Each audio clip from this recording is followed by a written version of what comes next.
Good morning बच्चों। तो बच्चों आज मैं आपको आपकी हिंदी व्याकरण जो बुक है पाठ्य पुस्तक उसका जो तीसरा पाठ है शब्द विचार। तो आज हम शब्द विचार पढ़ेंगे, ठीक है। तो शब्द विचार क्या होता है बच्चों? तो बच्चों शब्द जो वर्ण मिलकर एक सार्थक समूह बनाते हैं वे शब्द कहलाते हैं बच्चों, ठीक है। तो अब सबसे पहले ये जानते हैं कि वर्ण किसे कहते हैं। तो बच्चों मैंने आपको आपकी पिछली क्लास में पढ़ाया था वर्ण विचार। वर्ण भाषा की सबसे छोटी इकाई होता है जिसके हम और टुकड़े नहीं कर सकते, ठीक है। कैसे कह सकते हैं, वे ध्वनियाँ जिनके हम और छोटे टुकड़े नहीं कर सकते वर्ण कहलाती हैं, ठीक है। जैसे क, ख, ग, घ ये सब वर्ण हैं। हमारी वर्णमाला में जितने भी वर्ण हैं वो सब वर्ण होते हैं, ठीक है। वही वर्ण जब मिलकर एक सार्थक समूह बनाते हैं तो उन्हें क्या कहते हैं? उन्हें हम शब्द कहते हैं। जैसे मान लो हमने शब्द है हमारे पास भ प्लस आ प्लस शा प्लस आ, तो क्या बन गया? भाषा, ठीक है। उसी प्रकार र प्लस आ प्लस त प्लस आ, तो क्या बन गया? तो बन गया रात, ठीक है। तो ये देखो, ये भाषा और ये रात, ये हमें दो शब्द मिले बच्चों, ठीक है। तो बच्चों भाषा और रात शब्द हमारे मन मस्तिष्क में चित्र प्रस्तुत करते हैं, ठीक है। जैसे हम मान लो हमने बोला मान लो दिन, ठीक है।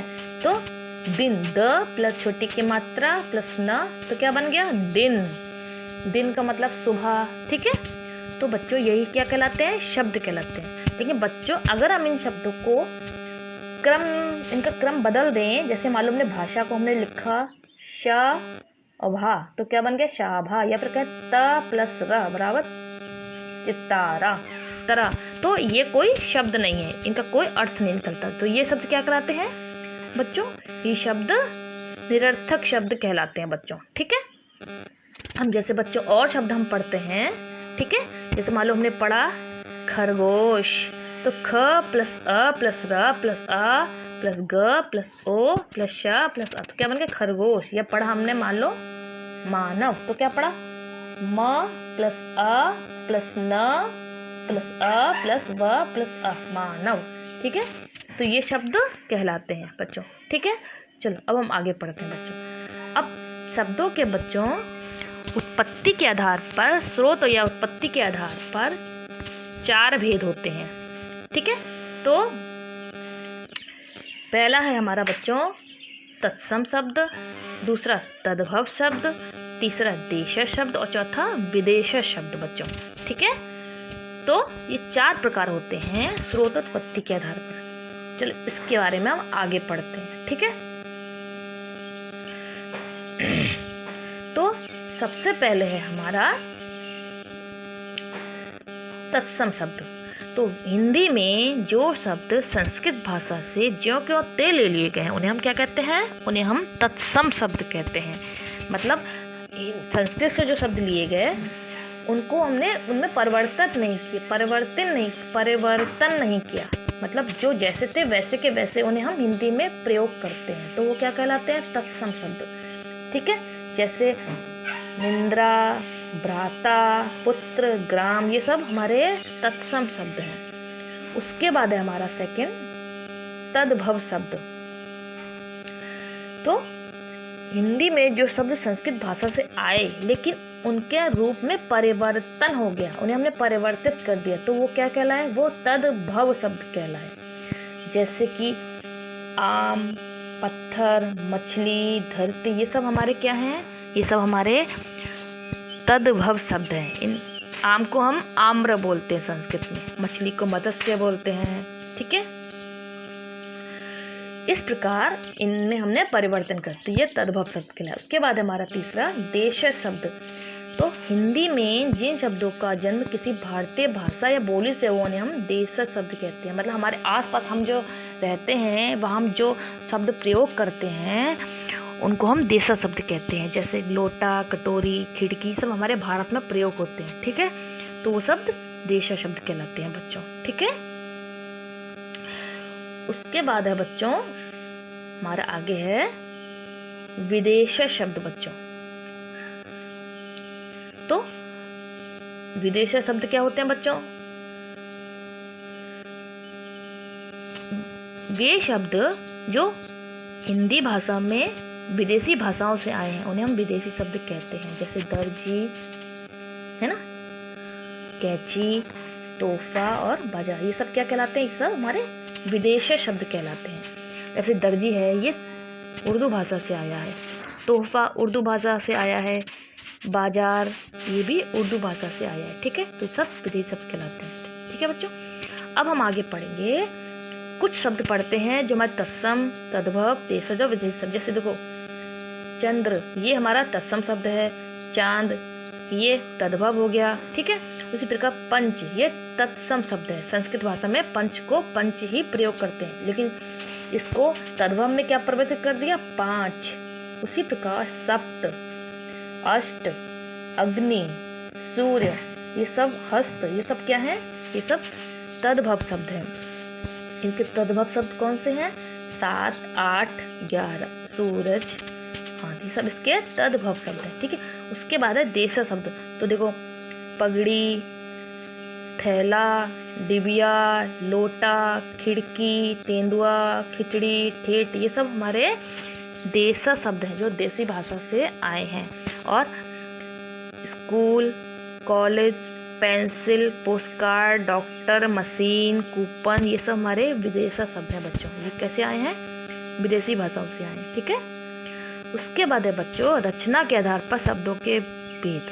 तो अभी हमने क्या पढ़ा? उत्पत्ति के आधार पर। अभी रचना के आधार पर शब्दों के 3 भेद होते हैं। ठीक है, तो हमारे कौन कौन से 3 भेद होते हैं?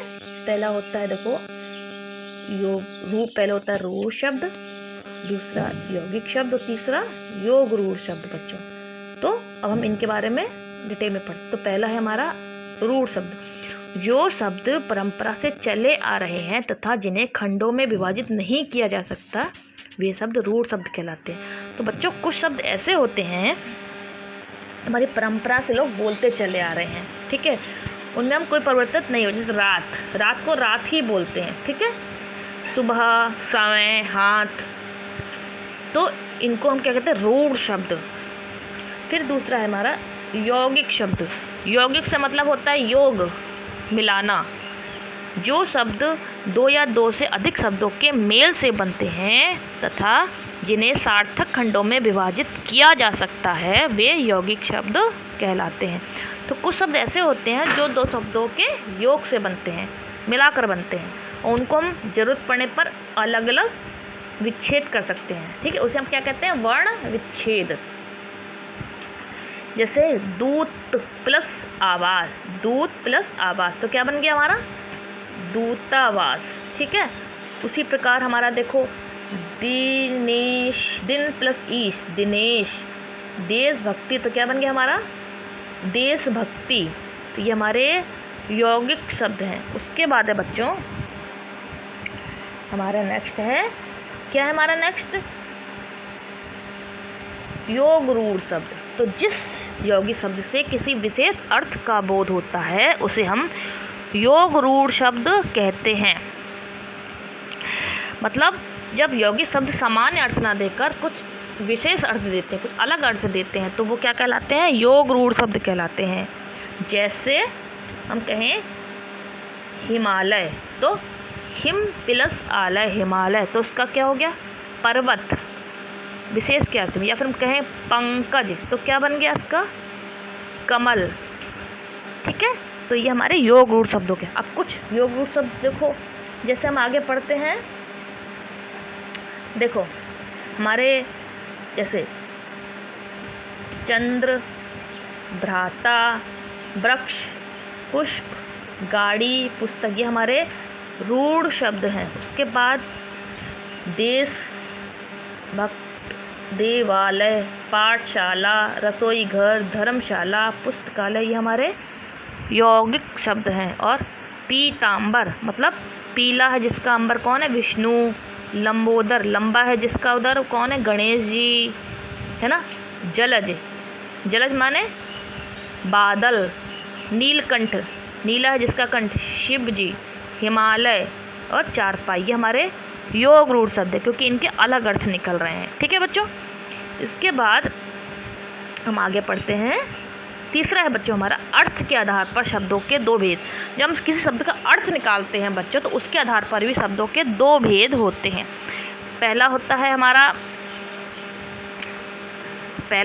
हमारा सार्थक शब्द और दूसरा होता है निरर्थक शब्द। ठीक है, तो सार्थक शब्द जिन शब्दों का निश्चित अर्थ होता है उन्हें सार्थक शब्द कहते हैं, मतलब जिनका कोई निश्चित अर्थ होता है। जैसे हमने बोला आसमान, पिताजी, ईश्वर, फल, सागर, पृथ्वी, ये सब क्या हो गया हमारे सार्थक शब्द क्योंकि इनका एक निश्चित अर्थ है।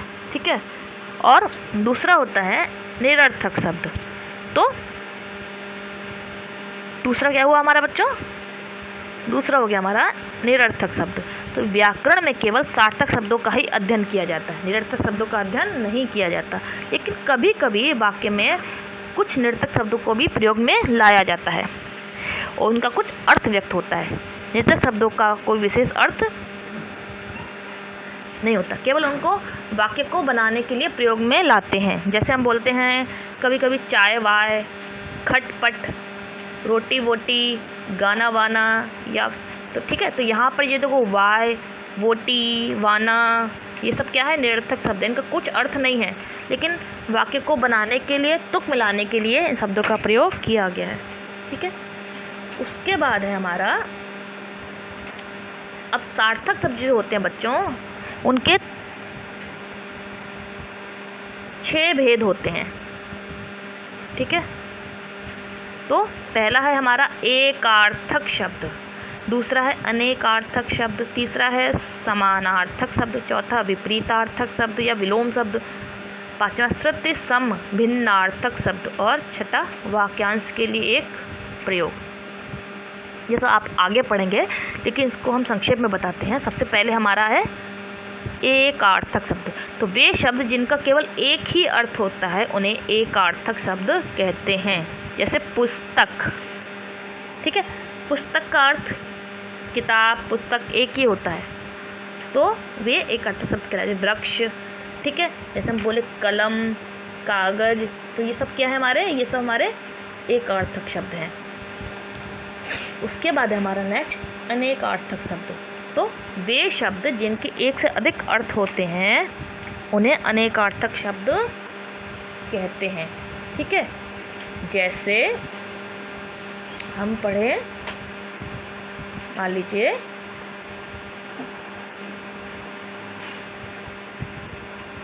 अंक, अंक का अर्थ होता है गोंद, गोद, गोद, अंक माने गोद भी बोलते हैं। ठीक है, लैप, ठीक है ना, माँ की गोद, और अंक माने संख्या भी होता है, काउंटिंग। ठीक है, उसी प्रकार जैसे हम पढ़े दंड, तो दंड माने सजा भी होता है और दंड माने दंडा भी होता है, 2 अर्थ निकले। उसी प्रकार अर्थ, अर्थ माने धन और अर्थ माने कारण, या फिर दल, दल माने पार्टी और दल माने सेना की टुकड़ी। तो इस प्रकार इसके 2 अर्थ, तो ये क्या कहलाते हैं, अनेकार्थक शब्द। उसके बाद है समानार्थक शब्द। तो बच्चों समानार्थक शब्द क्या होते हैं, एक जैसे अर्थ को बोध कराने वाले शब्दों को समानार्थक शब्द के, मतलब एक ही शब्द के अनेक अर्थ होते हैं, मतलब और समान अर्थ होते हैं। ठीक है ना, समान अर्थ होगा। जैसे नदी, हम मान ले कहें नदी, तो नदी को हम सरिता भी कहते हैं, नदी को तटनी भी कहते हैं। उस प्रकार सुर, सुर माने देवता और सुर माने देव, तो दोनों का अर्थ एक ही है। जैसे पक्षी, तो पक्षी को खग और विहग 2 शब्द हैं। बिजली, बिजली को चपला और दामिनी, इसी को हम क्या बोलते हैं, पर्यायवाची शब्द। ठीक है, उसका मतलब एक ही शब्द के अनेक समान अर्थ। ठीक है, तो वो क्या कहलाता है, समानार्थक शब्द बच्चों। ठीक है, उसके बाद है हमारा नेक्स्ट है हमारा विपरीतार्थक शब्द बच्चों। तो वे शब्द जो परस्पर विपरीत या उल्टे अर्थ का बोध कराते हैं उन्हें विपरीतार्थक या विलोम शब्द कहते हैं। कुछ शब्द ऐसे होते हैं जिनका उल्टा अर्थ होता है, जैसे ज्ञान का अज्ञान, कोमल का कठोर, उल्टा का सीधा, तो वे विपरीतार्थक शब्द कहलाते हैं। उसके बाद है श्रुति सम भिन्नार्थक शब्द। श्रुति, सम मतलब जो सुनने में समान होते हैं परंतु उनका अर्थ अलग होता है, वे क्या कहलाते हैं? वे श्रुति सम भिन्नार्थक शब्द कहलाते हैं। मतलब सुनने में एक समान लगेंगे परंतु उनके अर्थ अलग अलग होते हैं। ठीक है, जैसे कि अब हम कहें, मान लीजिए हम बोले अपेक्षा और उपेक्षा, दोनों सेम लग रहे हैं। ठीक है, मान लो जैसे बोलते हैं तो अपेक्षा और उपेक्षा, तो अपेक्षा का मतलब होता है तुलना में और उपेक्षा माने निरादर, अपमान करना। उसी प्रकार हम कहें, मान लो वदन, वदन माने होता है मुख और इस वदन का मतलब होता है शरीर। या फिर हम कहें सुत, सुत माने बेटा और सूत माने धागा। तो ये सुनने में समान है, सुत सूत समान है ना, लेकिन उनके अर्थ अलग अलग हैं, तो वे श्रुति सम भिन्नार्थक शब्द हैं। उसके बाद है हमारा क्या है? उसके बाद है हमारा वाक्यांश के लिए एक शब्द। अनेक शब्दों या वाक्यांशों के स्थान पर प्रयुक्त होने वाले शब्दों को वाक्यांशों के शब्द कहते हैं। मतलब लंबा सा एक वाक्य होगा, उसके लिए हम एक शब्द का प्रयोग करते हैं, तो वो क्या कहलाता है? वाक्यांश के लिए एक शब्द। जैसे कि हम कहें प्रत्येक मास में होने वाला, तो क्या कहलाता है? मासिक। जिसमें बल ना हो, निर्बल, जो दूसरों का उपकार करे, परोपकारी। ठीक है, मांस खाने वाला, मांसाहारी, तो ये सब क्या कहलाते हैं? वाक्यांश के लिए एक शब्द। ठीक है, उसके बाद है हमारा नेक्स्ट है प्रयोग के आधार पर शब्दों के दो भेद। तो बच्चों, प्रयोग के आधार पर शब्दों के दो भेद होते हैं। ठीक है, तो पहला क्या हुआ? पहला है विकारी शब्द और दूसरा अविकारी शब्द। तो अब विकारी शब्द, जिन शब्दों का रूप, लिंग, वचन, कारक या काल के कारण परिवर्तन हो जाता है, वे शब्द क्या कहलाते हैं? वे शब्द विकारी शब्द कहलाते हैं बच्चों। ठीक है, जैसे हम कहें, ठीक है, अब विकारी शब्द बच्चों 4 प्रकार के होते हैं: संज्ञा, सर्वनाम, विशेषण और क्रिया। तो संज्ञा में क्या होगा? संज्ञा में होगा लड़का, लड़की। ठीक है, तो संज्ञा बदल जाती, इसमें क्या परिवर्तन हो जाता है। ठीक है, लड़का, लड़की, सर्वनाम में मैं, मुझे, या फिर कहें विशेषण में अच्छा, अच्छे, बुरा, बुरे, काला, काले, या कहें क्रिया खाता, खाती, चलता, चलते, ये क्या कहलाते हैं? ये विकारी शब्द कहलाते हैं, इनमें परिवर्तन हो जाता है। उसके बाद है हमारा नेक्स्ट अविकारी शब्द। ठीक है, तो अविकारी शब्द क्या होते हैं? जिन शब्दों का रूप कभी नहीं बदलता, जो सदा एक समान रहते हैं, उन्हें अविकारी शब्द कहते हैं। ना विकार में विकार उत्पन्न नहीं होता, तो क्या कहलाते हैं? वो अविकारी शब्द कहलाते हैं। जैसे आज, यहाँ, वहाँ, वहाँ के पास, अरे। तो ये शब्द अव्यय, इनको अव्यय भी बोलते हैं बच्चों। इन शब्दों को क्या बोलते हैं? अव्यय। आप आगे जो लेसन होगा पढ़ेंगे, अव्यय भी आपका एक चैप्टर है, अव्यय। तो ये सब क्या कहलाते हैं? अव्यय। तो अव्यय हमारे कितने प्रकार के होते हैं? 5 प्रकार के होते हैं। ठीक है, पहला होता है क्रिया विशेषण, संबंध बोधक, समुच्चय बोधक, विस्मयादि बोधक और निपात। तो क्रिया विशेषण में आज, वहाँ, धीरे धीरे, ये क्रिया की विशेषता बताते हैं। संबंध बोधक, ये संबंध बताते हैं, के पास, के अंदर, के साथ, के ऊपर। समुच्चय बोधक और, क्योंकि, की, जो, ये 2 वाक्यों को जोड़ते हैं आपस में। विस्मयादि बोधक, ये कुछ विस्मय उत्पन्न करते हैं, हंसी, दुख, गम। और निपात, ये कुछ जोड़ देते हैं किसी वाक्य पे, हाँ, भी, तो इसको क्या बोलते हैं? निपात। तो इस प्रकार से हमारे हिंदी में 4 प्रकार के भेद होते हैं। ठीक है, तो सबसे पहले हमने आज क्या पढ़ा? जिन वर्णों का मेल एक सार्थक समूह बनाता है, वह शब्द कहलाते हैं। ठीक है, अब 4 प्रकार के भेद होते हैं: स्रोत उत्पत्ति के आधार पर, रचना के आधार पर, अर्थ के आधार पर और प्रयोग के आधार पर। तो उत्पत्ति के आधार पर हमारे 4 भेद हैं: तत्सम, तद्भव, देशज और विदेशी शब्द। रचना के आधार पर 3 भेद हैं: रूढ़, यौगिक और योग रूढ़। अर्थ के आधार पर 2 भेद होते हैं: सार्थक शब्द और निरर्थक शब्द। और प्रयोग के आधार पर भी 2 भेद होते हैं: विकारी शब्द और अविकारी शब्द। अविकारी शब्द के 4 भेद होते हैं, संज्ञा, सर्वनाम, विशेषण और क्रिया। और अविकारी शब्द के 5 भेद होते हैं, क्रिया विशेषण, संबंध बोधक, समुच्चय बोधक, विषयादि बोधक और निपात।